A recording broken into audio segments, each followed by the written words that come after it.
ওই একটা চা দিস তো। বস দিচ্ছি।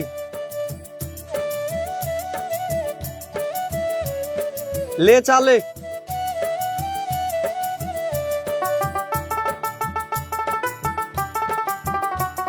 ফু, কিরে তোর কি মাথা ছিট খারাপ হয়ে গেছে নাকি?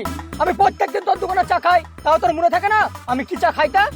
আরে এটা এখন স্পেশাল চা। তাই বলে তুই আমাকে লাল চা দিবি? তুই জানিস না আমি দুধ চা ছাড়া খাই না তা? ভাই এখন আর দুধ ফুদ কেউ বেচে না। হ্যাঁ, দুধ উঠে পাবে, দুধ এখন সোনার দাম। তাই বলে তুই আমার হাতে লাল চা ধর দিবি না? খালে খা, নালে চল যা। আগে আমরা কত 10 টাকায় মালাই চা খাইছি তুই জানিস? আগতে মানুষ প্রেম করতো, আর এখন কি? এখন প্রেমের বদলে বিল চাই। আচ্ছা তুই আমাকে একটা কথা বলতো, তোর চা এত লাল কেন? কারণ দুধ দিলে সাদা তো। ফু, জিভটাই পুড়ে গেল রে। হ্যাঁ হ্যাঁ, দুধ থাকলে ঠান্ডা তো। হ্যাঁ হেলে, আগের দিনকার 15 টাকা পাবি, কেটেলে। ঠিক আছে।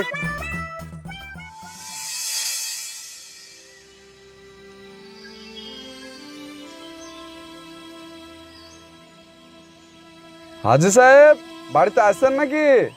হাজি সাহেব। হ্যাঁ, কে? মুই হরি। আরে হরি, তুই কি মনে করে আমার বাড়িতে? হাজি সাহেব, প্রত্যেক বছরে তো কুরবানির জন্য আমার কাছে গরু লইতেন আপনি। আপনার জন্য ভালো গরু রাখছি, আপনি কবে যাইবেন সেইটা বলেন। হরি, তুই এখন দেশের পরিস্থিতি সব বুঝতে পারছিস। এবার আমি গরু নিতে পারবো না। মুই জানি হাজি সাহেব, মুই খুব আশা নিয়ে আপনার কাছে আইছি। গরুটা তোর মুখের দিকে তাকিয়ে আমি নিলাম। এক্ষুনি যদি পুলিশ চলে আসে তখন আমি কি করব বল? সেই জন্য গরু নিতে আমার ভয় লাগছে। হাজি সাহেব, গরুগুলা মুই নিজের সন্তানের মতন মানুষ করেছি। ভেবেছিলাম এমই বিক্রি করে ঋণগুলা শোধ করুম, তার হইতেছে না। কত টাকা তোর ঋণ আছে? ব্যাংকের কিস্তি বাকি আছে, বাড়িতে খাবার নাই, বইয়ের চিকিৎসা সময় বন্ধ। হাজি সাহেব, আপনি গরু না নেন, মুই কিছু সাহায্য লাগবে। কি সাহায্য করব বল তুই? যে টাকা নিয়ে গরু লইতেন সেই টাকা মুই দেন। আপনারা কথা দিতেছি, সংসারটা চালায় পরে শোধ করে দিমু। গরু তো নিতে পারবো না হরি, তবে তোকে আমি 50,000 টাকা তোর অসুবিধার জন্য আমি ধার দিচ্ছি, ঠিক আছে? এই 50,000 টাকাটা তোকে আমি দিলাম। এই টাকাটা কোনো ফ্যাক্টর না, বুঝেছিস? মানুষ মানুষের জন্য, এখানে কোনো ভেদাভেদ নাই, বুঝেছিস হরি? এই টাকাটা নিয়ে তোর সংসারে লাগাগা। এই টাকাটা আর তোকে ফেরত দিতে হবে না, 50,000 টাকা। বুঝতে পেরেছিস? আপনারে ভগবান খুব খুশিতে রাখিবে। ঠিক আছে, যা।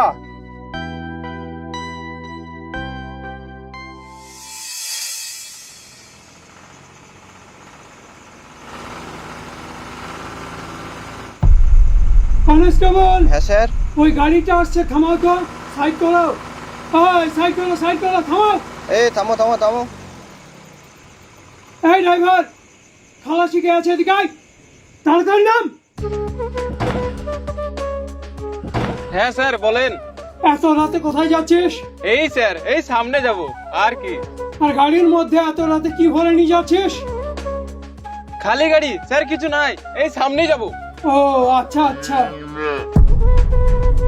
কনস্টেবল, মনে হচ্ছে গাড়ির পিছনে গরু আছে, ও ডাক শোনা যাচ্ছে, একবার যা তো দেখো। ঠিক আছে স্যার। স্যার, গাড়িতে দুখানা গরু আছে। তাহলে তোরা এই কারবার করিস? স্যার আমার ভুল হয়ে গেছে, মাফ করে দিন স্যার। এক চড় দেবো। গাড়ির কাগজপত্র বের কর, আর এই যে গরু নিয়ে যাচ্ছিস এর পারমিশন আছে? কি হলো, কথা বন্ধ কেন? স্যার টাকার জন্য এই কাজ করেছি। এই সামান্য কটা টাকার জন্য আমাদের দেশের আইনকে বুড়ো আমল দেখাচ্ছিস? স্যার ক্ষমা করে দেন, আর কোনোদিন করবো না স্যার। আইন না মানলে না এইভাবে ধরা খাবি। এই গাড়ি ড্রাইভার কে রে? আমি স্যার। কনস্টেবল, তুমি এই গাড়িটাকে থানায় নিয়ে আসো। ঠিক আছে, আর স্যার। তুই চল।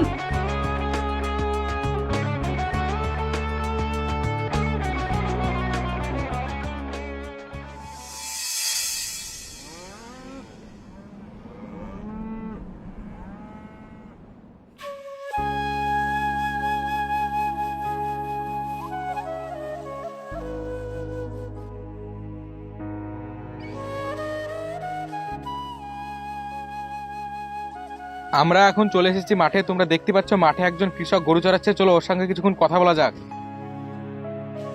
নমস্কার দাদা। হ্যাঁ নমস্তে। বলছি আমরা একটা নিউজ চ্যানেল থেকে এসেছি, তো আপনার সঙ্গে কিছুক্ষণ কথা বলতে চাই।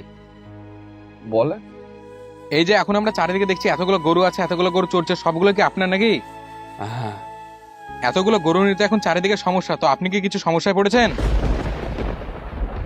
কি আর কমু বাবু, আগে মানুষ গরু দেখতে আসতো, টাকা দিয়ে যাইতো, এখন কেউ আর আসে না, গরুও নেয় না। তার মানে? মুই এই গরুগুলা সন্তানের মতো মানুষ করতেছি, খড় কেটেছি, খাওয়াইছি, ভাবছিলাম গরুগুলা এই সময় বিক্রি করে ঋণ পরিশোধ করবো। ব্যাংকে লোক বাড়িতে আসছে, টাকা কিভাবে দিব ঠিক পাইতেছি না, মই বহুত চিকিৎসা পর্যন্ত বন্ধ। তাহলে সরকার যে নতুন নিয়ম নিল, তাহলে এই নিয়মের জন্য কি আপনার ব্যবসায় কোনো প্রভাব পড়েছে? শোনেন বাবু, আমি সরকারের নিয়ম টিয়ম কিছু বুঝি না, আমি গরিব মানুষ, মুই গরু পুষে সংসার চলে, মুই বাবাও গরু পোষে,